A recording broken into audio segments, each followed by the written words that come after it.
Hey, call me Shape, and today I'm reacting to a video titled Black Men Not Knowing How to Read and Choosing Not to Go to College Isn't a Flex. Let's get right into it. It's a lot of people talking about the lack of education for black boys and black men. Now, on the black boy side, it's bad because they're basically saying that we can read as a collective. Obviously, I can read. Obviously, I'm college educated, but there's less and less of us that are starting to move into higher education, which in my opinion, it means that we are going to be left behind. Now, of course, every conversation has to turn into a men versus women thing. And because women are the ones that raised the issue with this whole conversation, largely because there's a lot of educators or people are consultants or they do research or whatever, and this is their job, and they go into these classrooms and they've been evaluating what is going on in these classrooms, and so they participate in the conversation justifiably because they are concerned. And it's not that they're concerned because they have children that are going through it, because a lot of them don't have children that are having this conversation, but they are concerned because they are educators, and it's logical for them to say, man, this is so eye-opening that we can't avoid it. It's not even a small issue, this is a major issue. And because it is directed towards a specific segment or group of people, then all of a sudden, all of the black guys want to get offended. They want to go into their femininity. Now, I am an equal accountability smoke giver, meaning that I don't care about your feelings. I believe what's right is right and what's wrong is wrong. So when I give my opinion or my take on something, I have to be objective, and I hold women accountable on a regular basis. And I can say also, because I have said in a couple videos like a couple days ago, that part of the reason is that we have too many single parent households and mothers are allowing for schools to raise their children, and it starts at home. After that, right? And the reason why I'm segmenting this conversation is because there's a two-part, right? If your parents was trash, right? And they raised you to be trash, and then you grow up to be a less than stellar or less than prepared adult, because that's not always the equation, right? That's not always the situation. Sometimes you just bad as hell. Sometimes you did not meet the expectations. Sometimes you had great parents and you can have a woman in the household, a young girl, right? A daughter, and you can have a son, and the son could just turn out to be trash. Sometimes the daughter can turn out to be trash. So the point is that once you become an adult, what are you going to do and how are you going to start remedying the situation? But when we start to hold these guys accountable and say, hey, listen, you are about to try to start having kids, right? And you know what you're doing, and you're about to put your kid at a disadvantage. You know when your kid grow up, you can't read, fam. You can't read past a second or first grade level. What are you going to do to remedy this? Then it becomes a dick versus pussy conversation. And that tells me a lot, right? Because it tells... I'm going to slow him down there because he's shout out to Anton Daniels. He jumps around all over the place for this particular video. But I want to address the fact that black men can't read or not going to college. Now, me personally, I can read. I read a lot. I probably read about 20, 30 books a year.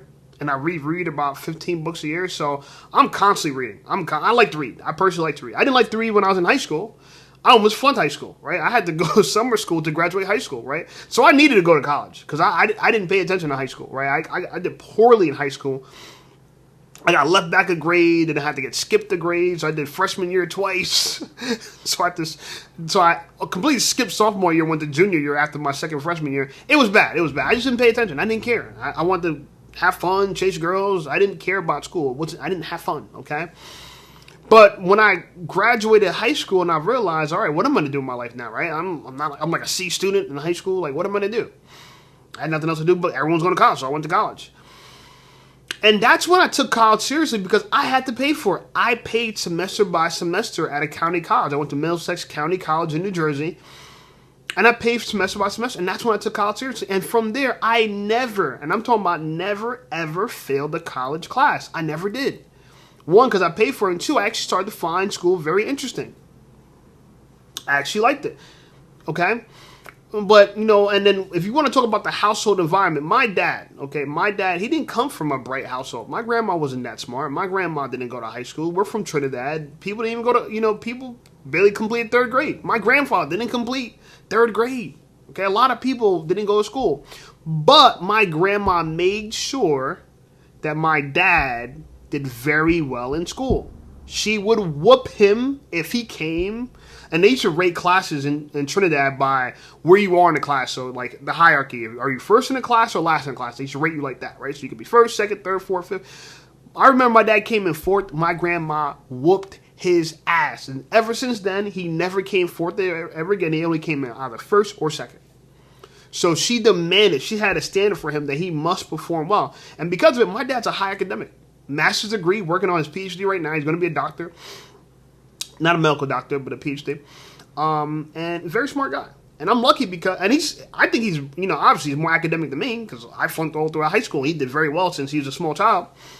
But because of it, I lived a good life. I lived an affluent life. My dad came to America, went to NYU, got his master's degree, worked on Wall Street in IT, doing like cybersecurity and stuff like that. He has a great job, lived a great life, made a lot of money. And a lot of people won't have that upbringing. But to me, you can make the choice yourself to self-educate yourself. I learned a lot more now than I did when I was in college. So to me, we live in a time where all this technology, you got a smartphone, right? Read. Audible, Kindle, buy real books. You can listen to podcasts. I wouldn't just listen to podcasts. I think you should listen to audiobooks if you're not going to read them. Educate yourself. Stop depending on somebody to teach you. You teach yourself. We have gotten to the point to where it's so popular to only hold women accountable that we can't have a conversation that would benefit ourselves. And unfortunately, because you don't understand that it has nothing to do with whether or not we hold women accountable once you become an adult, you're not taking steps to actually put yourself and your children in the best situation possible because we are passing on this same mindset to our children. And it should never be an excuse once you become an adult. We adjust, we adapt, and we do everything that we want to do. And now it's starting to reflect in our finances, it's starting to reflect in our families, it's starting to reflect in our cultural norms and our differences. It is now normalized for a lot of guys not to be able to read. That is crazy.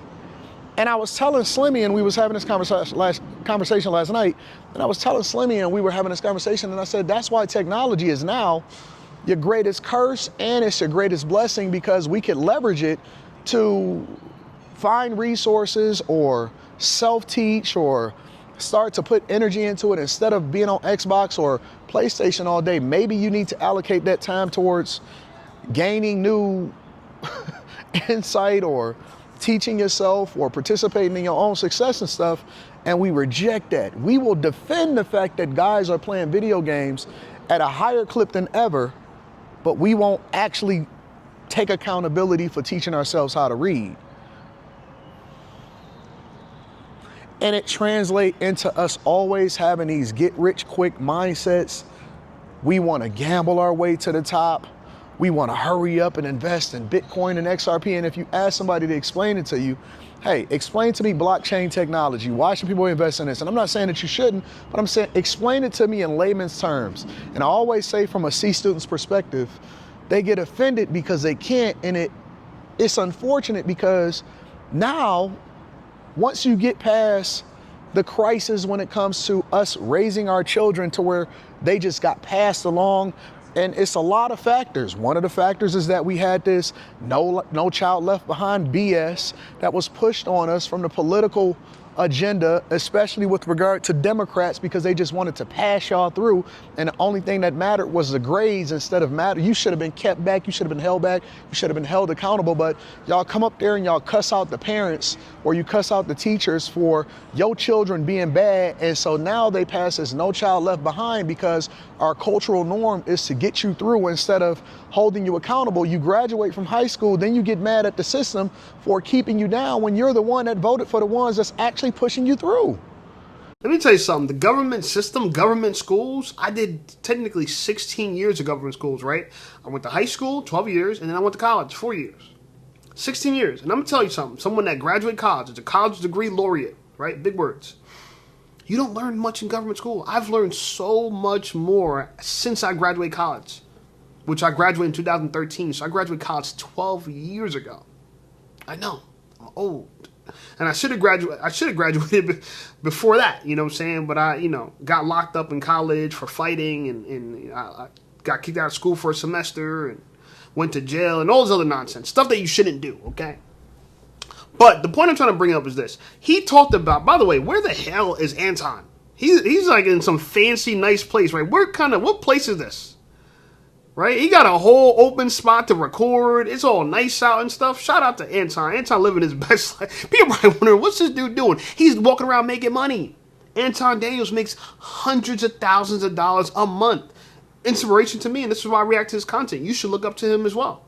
Okay, and he's a married man that raised his daughter with 2 parents in the household. I think that we gotta clap it up for a bro like that, all right? But I want to address this point about men playing video games. Listen. I know a lot of men that are addicted to video games. And I enjoyed video games growing up too. But I stopped playing video games because I started treating life as the game. Life is a game where I'm trying to level up, where I'm trying to get more resources, where I'm trying to get access to more resources, where I'm trying to fight the final boss, right?